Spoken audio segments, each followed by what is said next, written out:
when anybody walks around, their conduct, their actions, their inactions would just reflect the sort of education they have. And that's how important it is.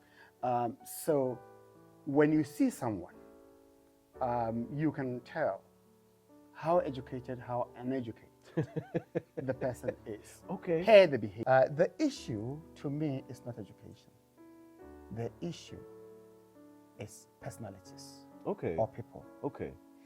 Now, I'm old, so I've seen people who didn't go to school and married people who went to school. Okay. And had peaceful marriages. Okay, no, that's like. I've seen people who went to school, married those who went to school, and the marriage did not work. Oh.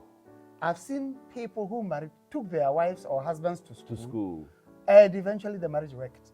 But in the same situation, in some situations, in some instances, the marriage did not work. So I have come to conclude that basically, it boils down to the people involved. Oh. You see, the first school every child has is home. Is home. That's where education begins. And the boss of the home in terms of children is the mother. Come on, sir. So when the mother is busy somewhere, sometimes, unfortunately, the devil gets busy with her children. It's like. So the fact is this: women must seek education that, if they are even career women, because that's where we live. That's where we are, yeah. They must seek education that will let them be able to have a serious sense of discernment. So they can distinguish between what they do for the world and for the family. Because what we do for the family is for God. Of course, what they're doing for the world is for God, but they must begin from home.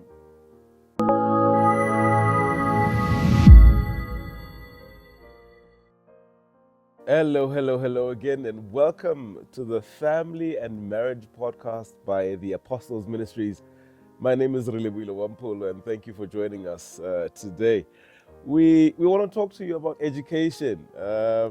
Look, we're finding that it's really difficult to steer our families in the right direction if we're not educated enough, if we're not knowledgeable enough.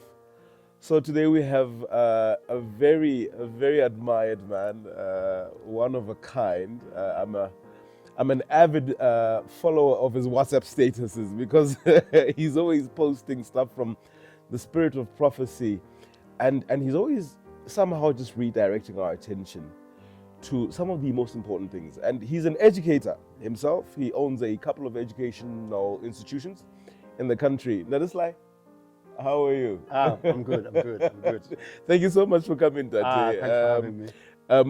It's amazing that we have you here. Tell us a bit about yourself.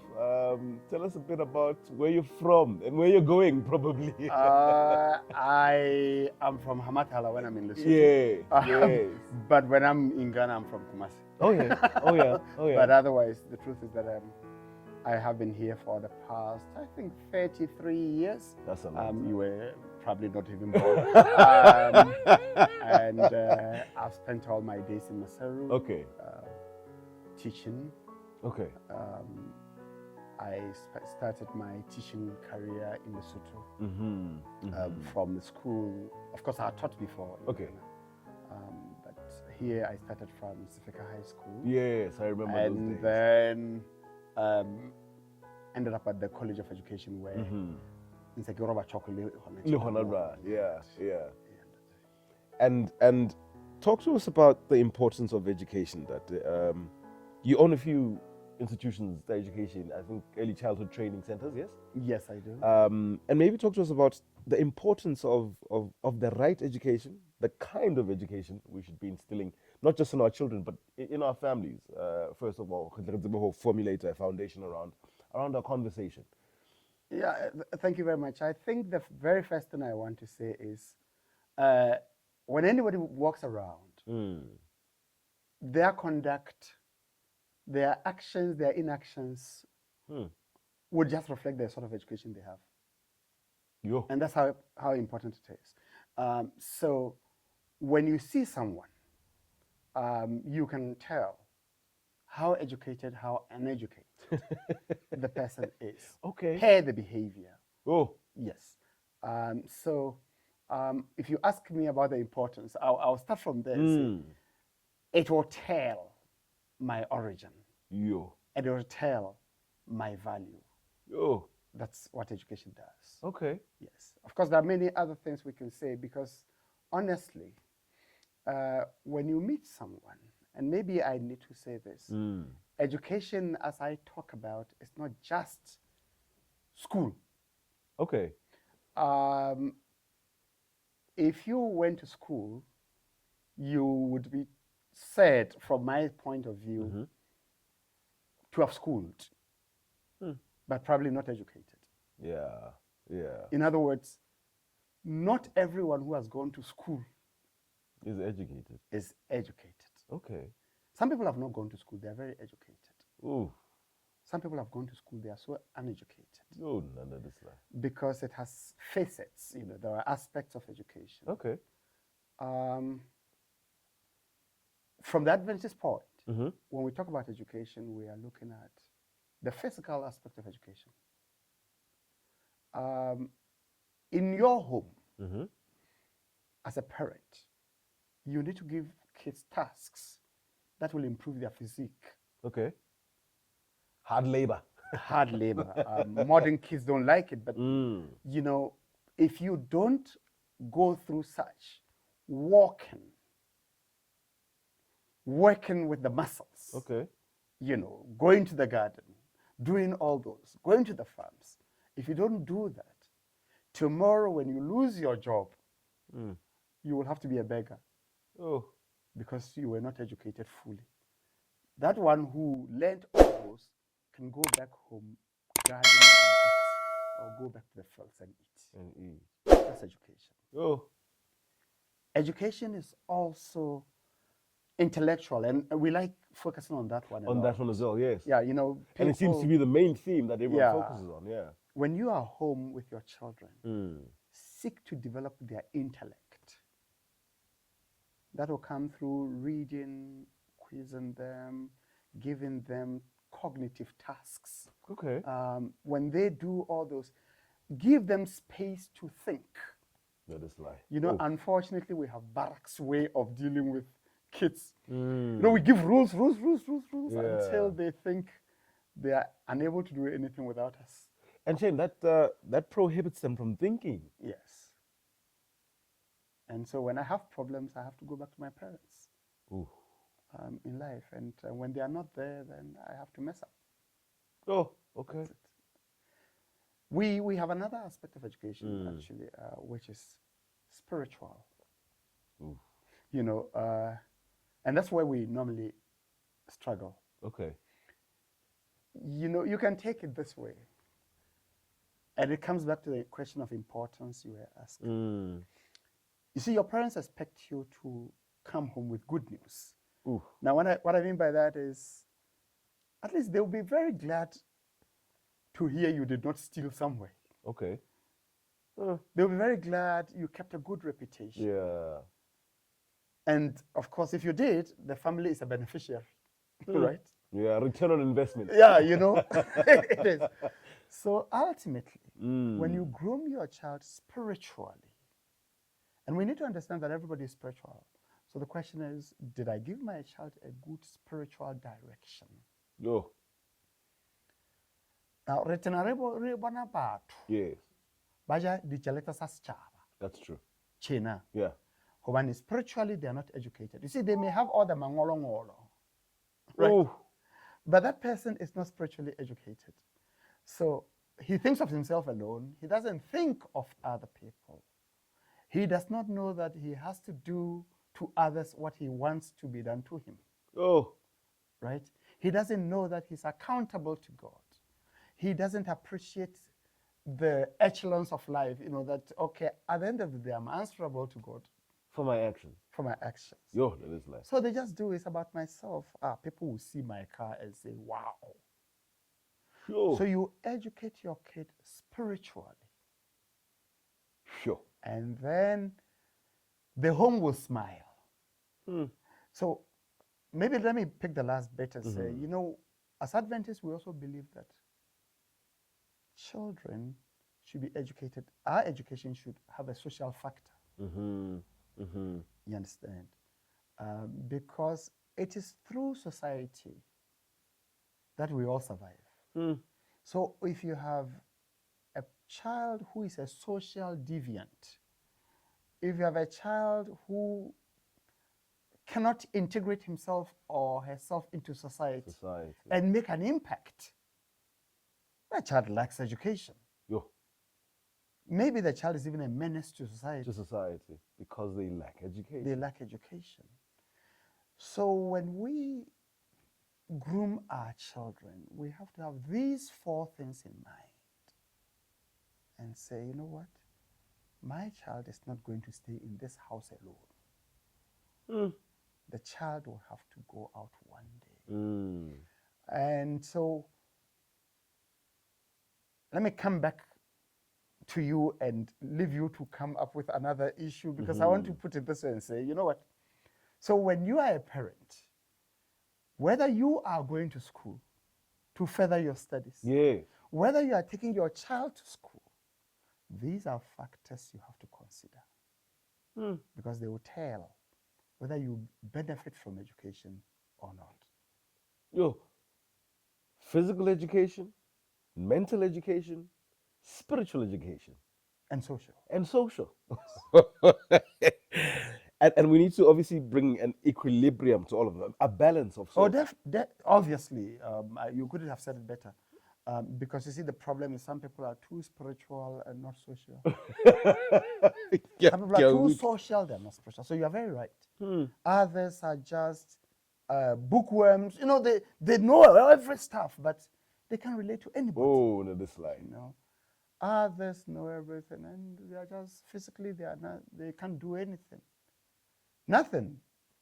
So yeah, you're bringing another aspect here, because then it means if I'm so knowledgeable, because I want us to touch on the difference between education and then knowledge, but then I can't process my knowledge or my education into bringing outcomes, then it's useless to me. You take me to one young man that I was talking to some years ago. He was a very brilliant young man, and he had caused a bit of a mess. So he came to me, and I was saying to him, my son, you know what? I think one thing you have to know is there's a difference between intelligence and wisdom. Ooh. Okay. You see, to have knowledge could be a matter of intelligence. But to apply the knowledge to show you are educated will be a sign of wisdom. Ooh. So people may have knowledge, tons of it. But see, to have knowledge and not making the knowledge count is nothing. So when we go to school, for instance, if we have to take education at school, when we go to school, the purpose is not just to acquire knowledge. In the process, we do acquire knowledge.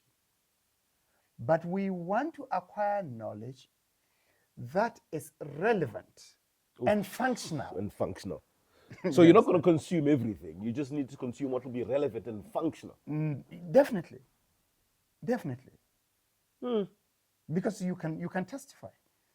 When you went to school, you learned many things. There are many of them you don't use. No, that's very true. You just know them.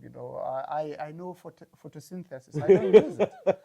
I just know that I benefit from the process. But I don't use it. Right? Others may be using it, but I don't use it. But I still live. Right? So we need to understand that knowledge is important. In fact, we are not discounting knowledge at all. It is important. But it is more like, if you allow me to put it in, it's just like Christians Mm-hmm. that we are. Many of us have a lot of knowledge, but it's just academic. That's very true. We don't use it for We anything. don't use it for anything. It doesn't reflect in our lives. Oh, We have information, but no transformation. oh, that is like. So education is supposed to be transformative. Oh, You see, it's supposed to be transformative. talk to us about education between husband and wife. The impact of it, whether they be good, if they're both educated or they're not educated, because we're seeing challenges now of couples who maybe the husband is educated or the wife is educated or way more educated than the husband or the wife. How do we deal and how do we navigate our lives around spouses who are not on the same, or for lack of a better phrase, let me say, who are not equally yoked educationally? No, it's well put. They are not equally. Yeah, But yeah. you know, my dear brother, let me put it this way. And this is my personal view about education. The issue to me is not education.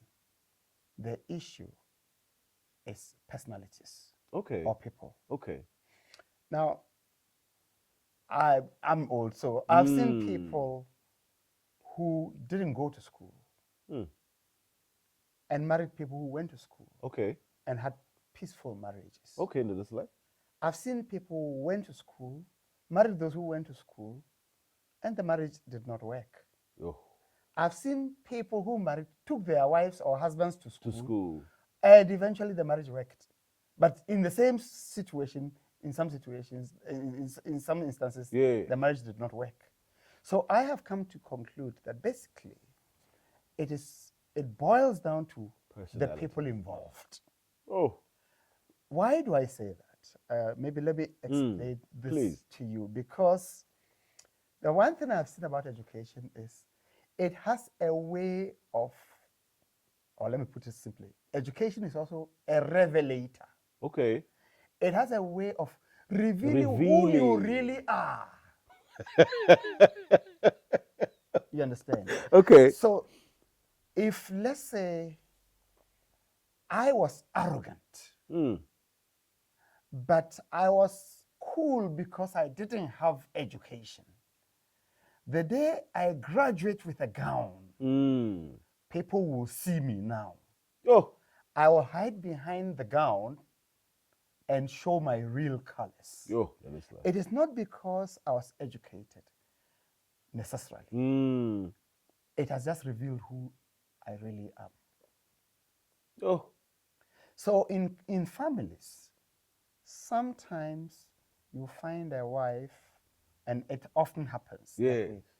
A husband gets a woman and feels, okay, I want to, because more often than not, men, I don't know whether it's out of fear or out of love or out of ego or whatever, may want to marry people they are slightly higher than, you know. Okay. Okay. So you marry a lady, and maybe the lady is not as educated as yourself. Okay.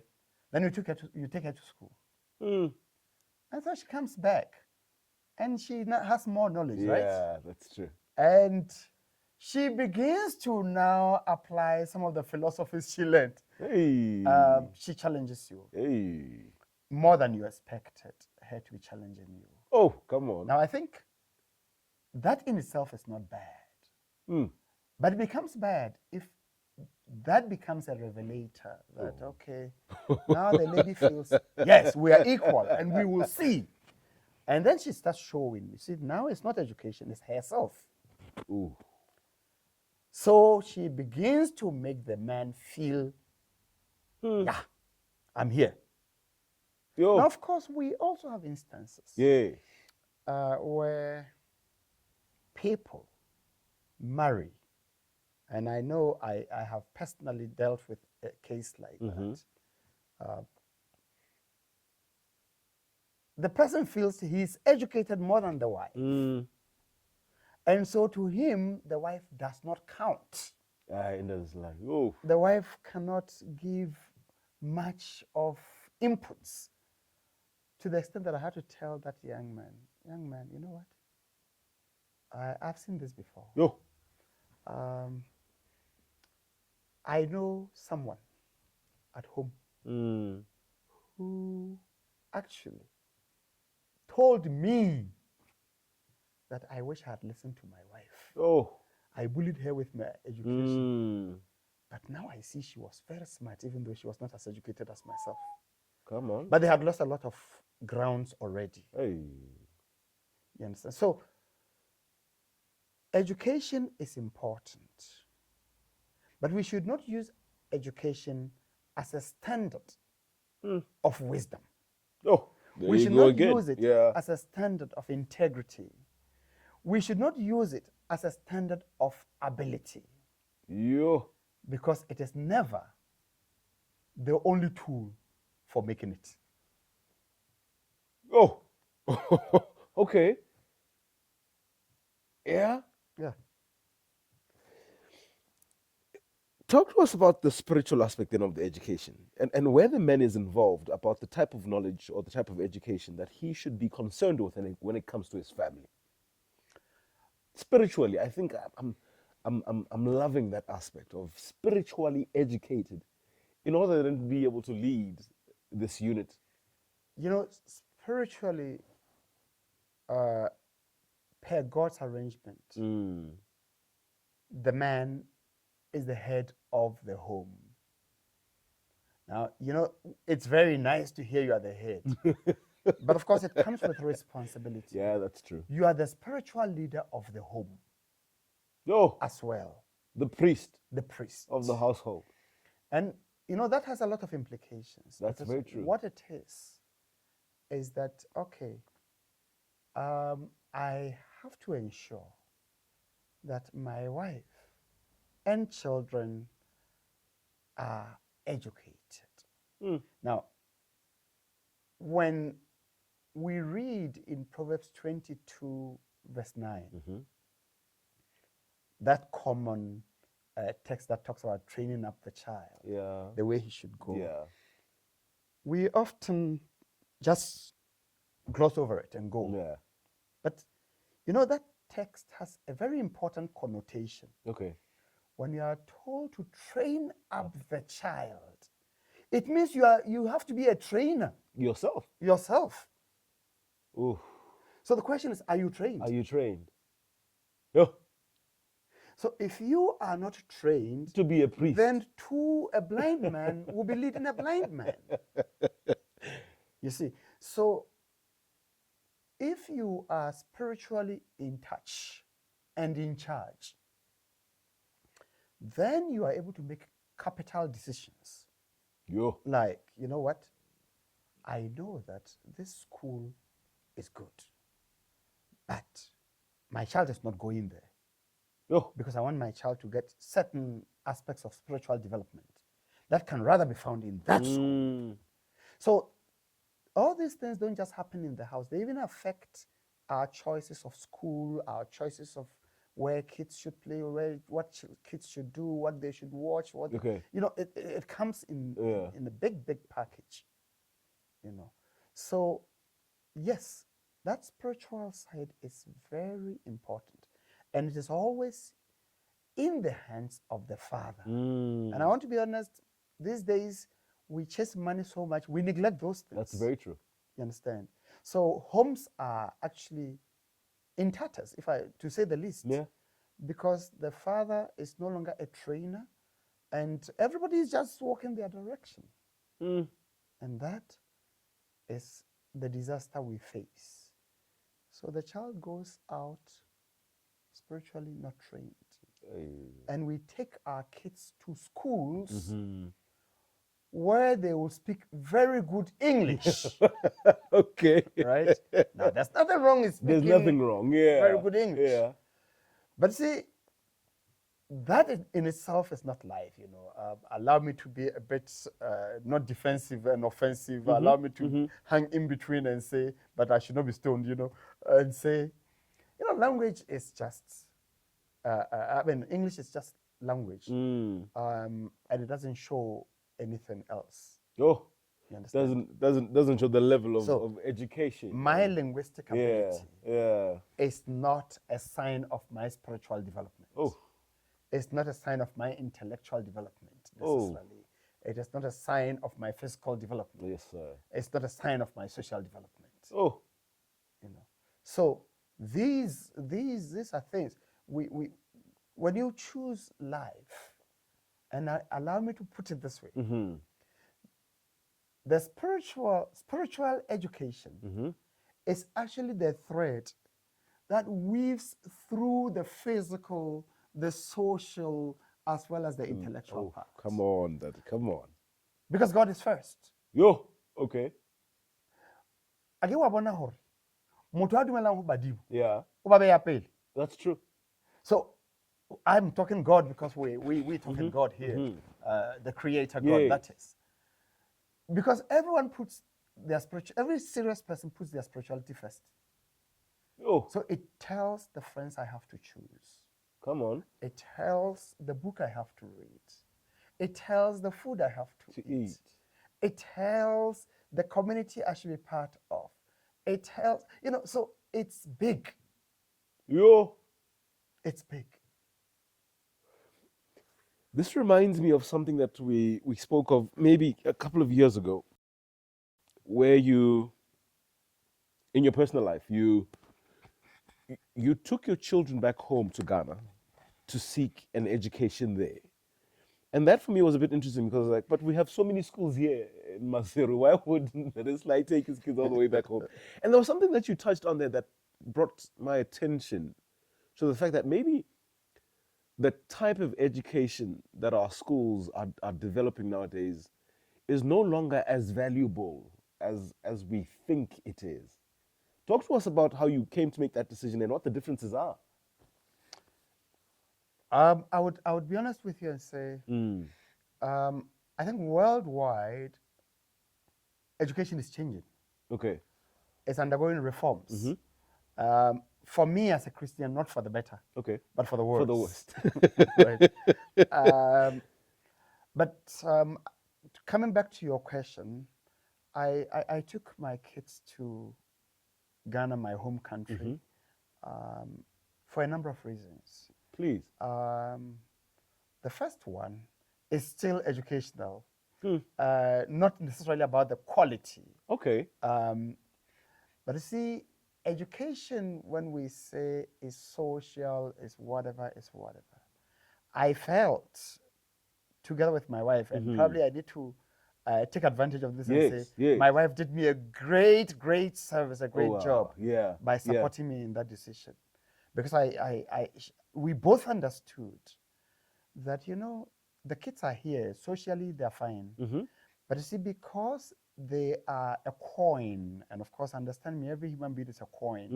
You have two sides, a mother, a father. And because the mother and the father do not come from the same place, it would be good for them to have a social contact on that side too. Because my wife and I slept and woke up normal, they may have a choice to make. Do we stay here? Do we go to where our father comes from? Whoa, that is like. And if they didn't have an idea, we would have been mean to them. So that's one reason. They needed to know the relatives and have that social contact. Okay. The other side, just like, I'm sure when you were young, sometimes your father will say, go home and see. No, definitely. Even when you don't want to, you must go. It's part of the social framework, right? It's part of the social framework, because tomorrow you may not be there. The child should not be disconnected socially, because society begins from home. You understand? Before it becomes a family, and then bigger society. Home is the block. Sure. For lifting that structure. So that's one. But two, I took my kids from this country at a time that they were having very rapid reforms, quite inconsistent. Okay.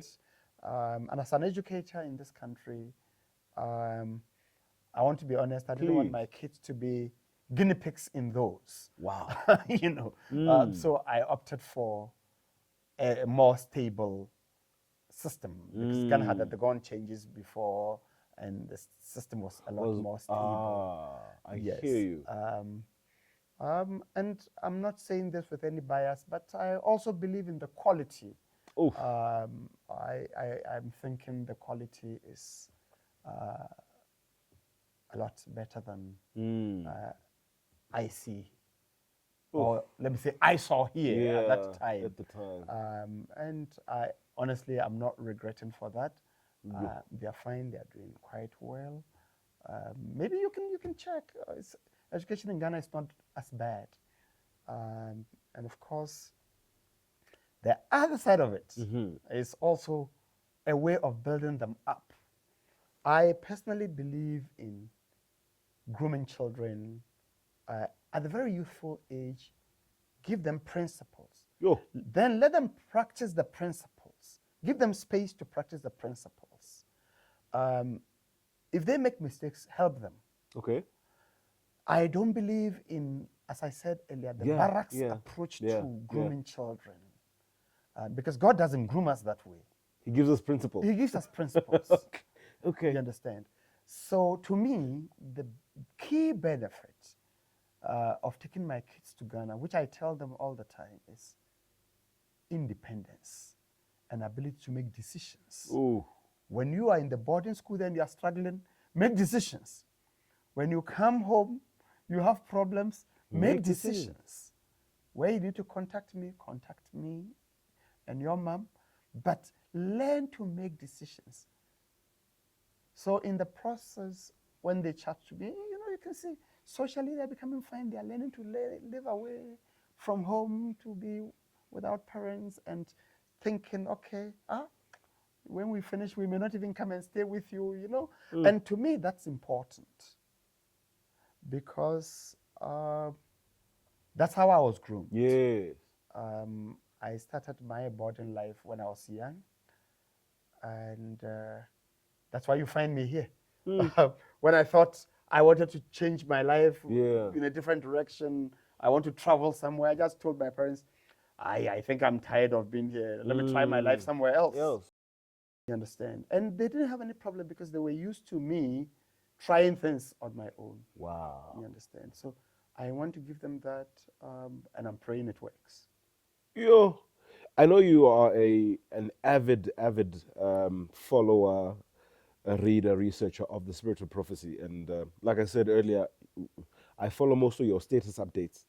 And they hammer on some of the most important things in life. But my simple question to you would be, what message are you trying to bring across using the education that you're getting from the spiritual prophecy? The biggest message I can bring forth is any education that doesn't prepare us for life on this earth and the life to come is no education. Wait, okay. Yes. Because true education is not just for this world. True education, which is why the spiritual component is important.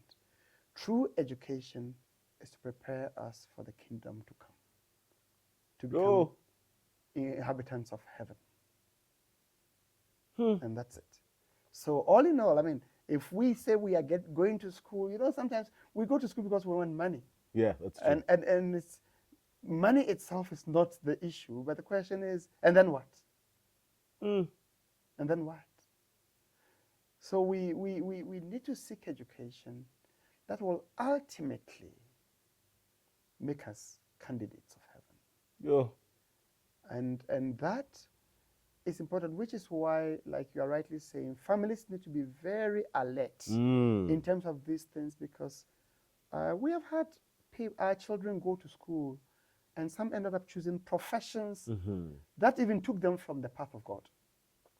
Yes, they're educated, but they have lost their line. Right? So I think it's bigger than we think. Education is not just school. It's building all these facets into it to see, okay, am I preparing my child to be of importance to this world? And of course, that starts from home. right? And for God to smile Oh, that, yes, this is my child. If that happens, the person is truly educated. yo, talk to wives, talk to mothers, because I think we touched a little bit on the fathers and the priesthood and the education that they need. Talk to bomme and talk to bafumahadi or kapo mafumahadi on the types of education they should be seeking to acquire for the betterment of themselves and their families. This one Yeah. will make me politically incorrect. You know, the industrial revolutions have actually done a blow to families. Yeah.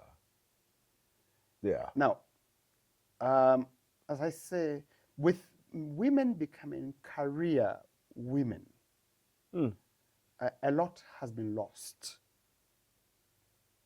Oh. The reason is this. The spirit of prophecy will let you understand, and particularly child guidance, if you have time to study child guidance. Yes. You see, the first school every child has is home. Is home. That's where education begins.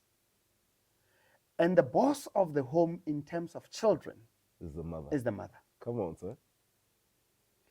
So when the mother is busy somewhere, sometimes, unfortunately, the devil gets busy with her children. Oh. It's like. So the fact is this: women must seek education that, if they are even career women, because that's where we live. That's where we are, yeah. They must seek education that will let them be able to have a serious sense of discernment. Oof. So they can distinguish between what they do for the world and for the family. Oh, that is Because what we do for the family is for God. Of course, what they're doing for the world is for God, but they must begin from home. Because where we are now, people's children are groomed by other people. Oh. And of course, you can understand, when you employ me to take care of your child, I will not offend you. Because it's my job, so I have to protect my job. So I can yell at your child when you would have yelled. Oh, that is that.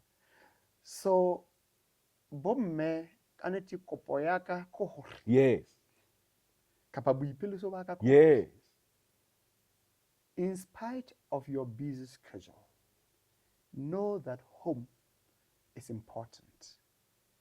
And the title you have at work, the car that you drive, the house that you have, those are not as important as the children that you have.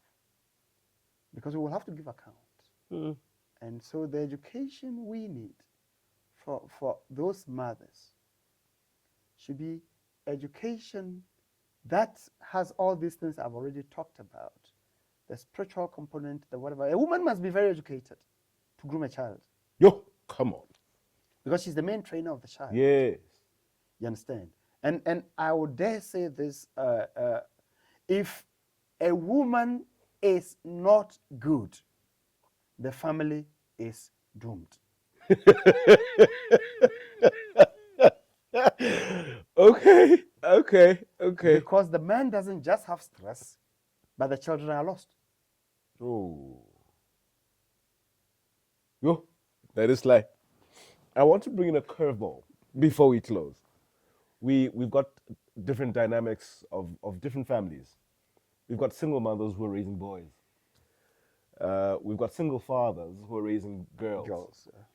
And I know there's an educational path where the mother will nurture a boy only up to a certain stage and then hand them over to the father. What then do we say to single mothers who are raising boys and there's no father to hand them over to? How would we advise them? How do how do we then educate these boys? Or fathers who are raising girls, how then do we nurture these children and then pass them over to Bomme Basio? It's a very it's really a sad state of affair to have single mothers and single fathers. But I think we will pretend if we say that's not real. That's not real. It is real. But those brothers and sisters have very huge tasks in front of them. That is life. And I think for us as church people, I just wish we could be a lot more benevolent in our assistance to such people, rather than to judge them. Yeah. Because I think at the end of the day, those children, that is the boy and the girl you are talking about, are younger members of God's family. That's very true. You understand? So we all have a role to play, because for that father who is bringing up a girl, his best bet is to do his best and love the child as much as he can. And of course, a father loves a daughter. And before we realize, he has spoiled that child. A mother loves a son. Yeah. And a son loves the mother. Before we realize, the child is spoiled. Because as boys, as we grow up, we get to a point where we feel women should not say some things to us. Hey. And now the boy becomes rebellious. So men in the church and women in the church and in the entire society should sometimes rise up to help. And I think, unfortunately, we live in a state where people begin to panic sometimes prematurely. Because people should also ask for help and say, look, I'm struggling here. Can I be helped? You understand? Because unfortunately, I think those brothers and sisters are not able to ask for help because society can judge them and they are vulnerable. And unfortunately, that day, when a lady doesn't have a husband, any husband that lady talks to, the wife feels, yeah. So in the process, even in church, such people are struggling, and that's really sad. That's really sad. So we start going to church boards and start saying those children are creating problems, but we didn't support them. So yes, I feel for those parents. That was not God's design. That I should bring up my daughters alone. I struggle. I'm always telling my wife, I wish I die before you die. Because I don't know what I'll do. It's a complex thing. So we should feel for them and support them. Voice of reason. Before we close it off, any questions for another slide? Are there problems that can be caused by education in the family? And if so, can you just highlight us on such problems that can be caused by education or the lack of education? Yeah, there are many problems that may be caused by education. As I said, when you go to school, when you may come back with an attitude, right? That becomes a problem. When you go to school and you may make bad friends, that becomes a problem to the family.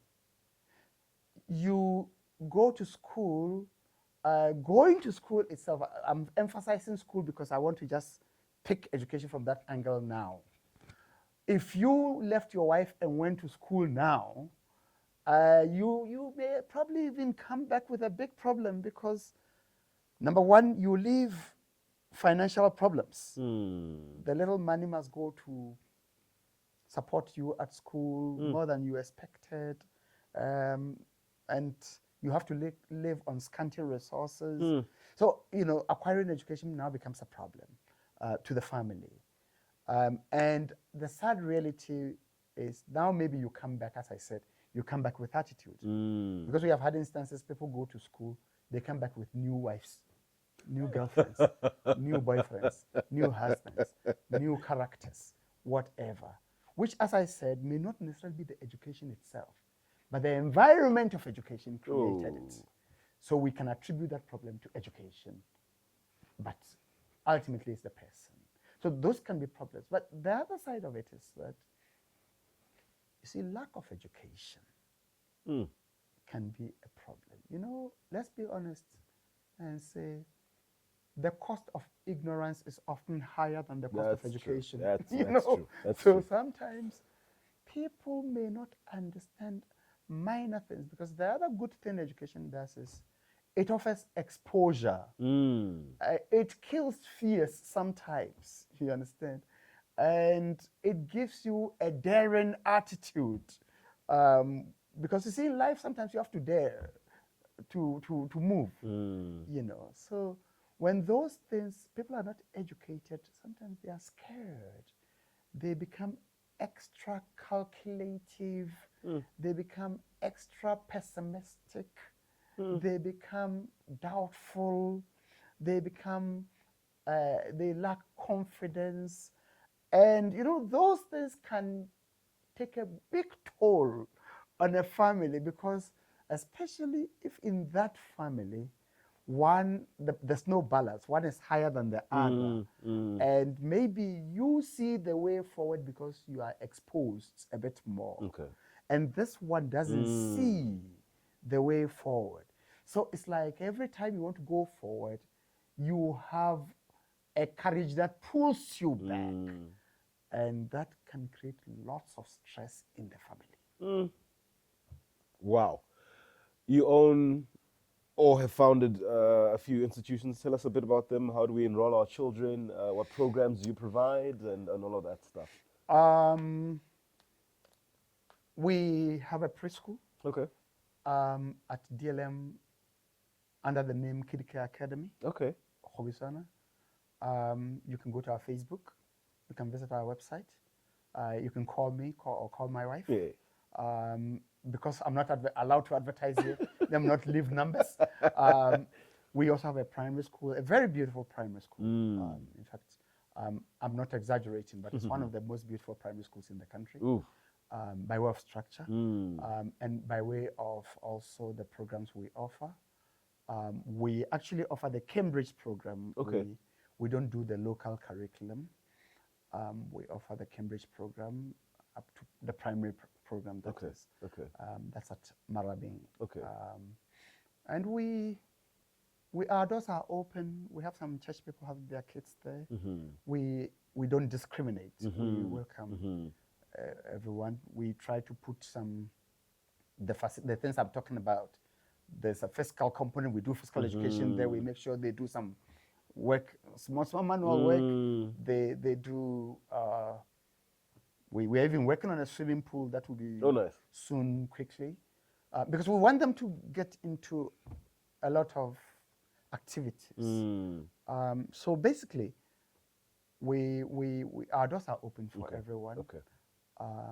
You call on us, we will welcome your child nicely, and offer top quality, God-fearing education, because we see in that school, private as it is, our philosophy is clear. It's God, Christ-centered. Okay. We don't want to have kids who are not interested in godly things. Then I also run a private school, a remedial school. Yes. I'm getting tired, so I'm even thinking of closing that one, because I think I'm tired now. I want to try something else, because that one has been there since 1997. So I want to kill it and start a new life. But otherwise, as I speak to you, it's still there. But God knows, I've spoken to God. I have a dream of saying, next year, let me not continue. I'm tired of working here and you're training, obviously, the much older people there. Yes, we have been doing that, but we also take. Basically, we deal with those who say to themselves, "I tried and failed, and I want to try again." Okay. So we help them. Oh, And by God's grace, we have been able to help so many. And to me, that's been a service. oh. Because at the end of the day, we have to have hope Yes, in sir. people. Yes, sir. Everybody is capable of being educated. Mm. Because see, the truth is this: life is all about, or when we talk about education, yeah, it's ultimately yeah. about learning, unlearning, Oh. and relearning. And relearning. That's like, thank you so much for coming out and talking to us about this whole education thing. I think we now have a better understanding of what we're dealing with.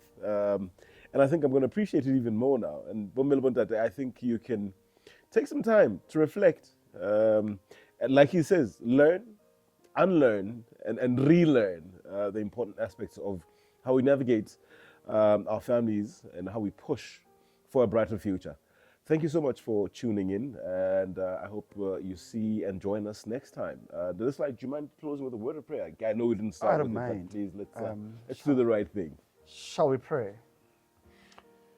Our eternal Father, we are thankful at your holy name for the joy of being together and for the opportunity to share ideas and views that are aimed at lifting up families. Father, you gave us a family as a way of propagating not just human beings, but your word. And so we pray that this message and other messages that are channeled through this unit that you have, by your grace, created, will be of benefit to families. And at the end of the day, we will grow from faith to faith, strength to strength, as we prepare on this earth for the kingdom that is to come. May you be with us individually, may you be with us collectively, and may we know that there is nothing much we gain if we put you on the side. Let us have you in every equation of life that we formulate for a better future. This is a humble prayer in Jesus' name. Amen. Amen. Ladies and gentlemen, thank you so much. Till next time, my name is Sylvester Amoako. Cheers.